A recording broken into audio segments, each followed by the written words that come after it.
você quer desistir. Você tá falando de permanecer, cara, eu tô lembrando que assim, vocês são pessoas que me inspiram muito em relação a disciplinas espirituais, né? Que hoje em dia tem gente que nem acredita mais nisso, né? Você tá ligado? É verdade. Qual a palavra que vocês têm, assim, sobre jejum, né? E eu acho que a gente pode começar sobre o jejum, porque é algo muito, muito impactante na vida de vocês, né? São pessoas que têm uma constância nisso. Sim. Sobre os jejuns, vamos lá. De uma certa forma, isso sempre permeou, assim, toda a nossa caminhada como cristão. Nesses momentos difíceis já tinha essa prática de já jejum. tinha. Desde a juventude, né? Desde Lá de casa, assim,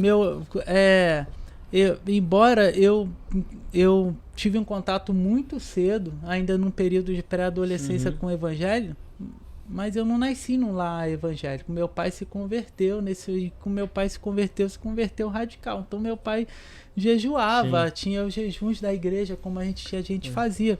A quadrangular, que Sim. O pastor Moisés falou sobre isso, tinha muito essa marca da busca pelas práticas espirituais, né? O pastor Roberto, seu pai, é pastor quadrangular. Isso, meu pai é pastor quadrangular. Eu tive a oportunidade de casamento da minha irmã de rever meu primeiro pastor quadrangular, que foi o pastor Uziel, né? Olha que legal. Eu e meu pai, né, fomos frutos lá, né? Meu pai se converteu lá na quadrangular de Queimado, pastor Uziel. Então, assim, existia assim essa marca, mas a intensidade, ela veio com o passar dos anos, né? E muito já no nosso tempo, já como Cartas Vivas, né? Como Ministério Cartas Vivas. Então eu sempre olhei assim a passagem que Jesus ele vivenciou, né? Que ele foi conduzido pelo Espírito Santo, né? A um deserto para passar um tempo de jejum. Então eu comecei a observar naquela palavra ser ministrado que, cara, existe um jejum que não é aquele que você quer fazer ou que você faz porque você está passando por uma necessidade. Eu não estou falando que exista erros nisso, tá, irmãos? Pelo amor de Deus. Mas existe um lugar que o Espírito Santo ele te conduz, ele te leva, como ele levou a Jesus. Sim. Então a gente passou a ouvir assim, buscar no Espírito aquilo que ele queria que a gente fizesse, sabe? Os tempos, os agendamentos, né? E esse era o propósito. Era nesse sentido começar inicialmente assim, ser guiado pelo Espírito Santo. É claro que a gente sabe que isso vai promover coisas dentro da nossa vida. Seu pai, ele fala uma coisa assim muito legal. Ele fala que quem muito jejua muito precisa ser mudado. Eu falei assim, pô, cara, é verdade. Eu preciso muito ser trabalhado por Deus, pelo Espírito, pela palavra. E o que a gente com isso assim tá buscando? Ouvir, né, Deus de uma forma mais clara. Então esse era o propósito.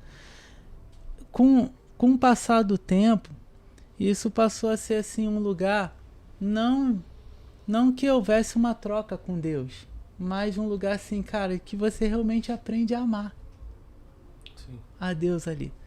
Então, hoje, assim, o tempo que nós passamos jejuando, a gente sabe que isso vai ter um impacto, mas é porque, primeiramente, a gente sabe que o Espírito Santo deu aquilo, esse tempo, isso nasceu no coração de Deus, e nós amamos isso, essa vontade de Deus.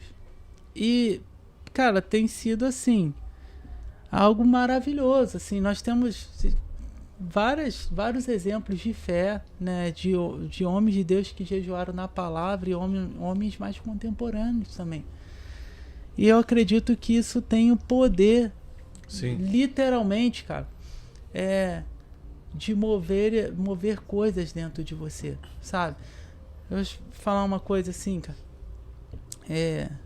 Você tá até falando que a gente fica assim bem ansioso quando a gente está passando processos difíceis. E quando nosso interior, ele grita muito. Existem muitas coisas que competem com a voz de Deus na nossa vida. E até o nosso interno mesmo. E querendo ou não, o jejum te ajuda muito a chegar nesse lugar onde começa a silenciar até mesmo a tua própria voz, para que você possa ouvir Deus com mais clareza. Por isso que isso traz muita edificação para nossa vida, e verdadeiramente a gente consegue, assim, com o tempo, é uma obra do Espírito, é uma obra do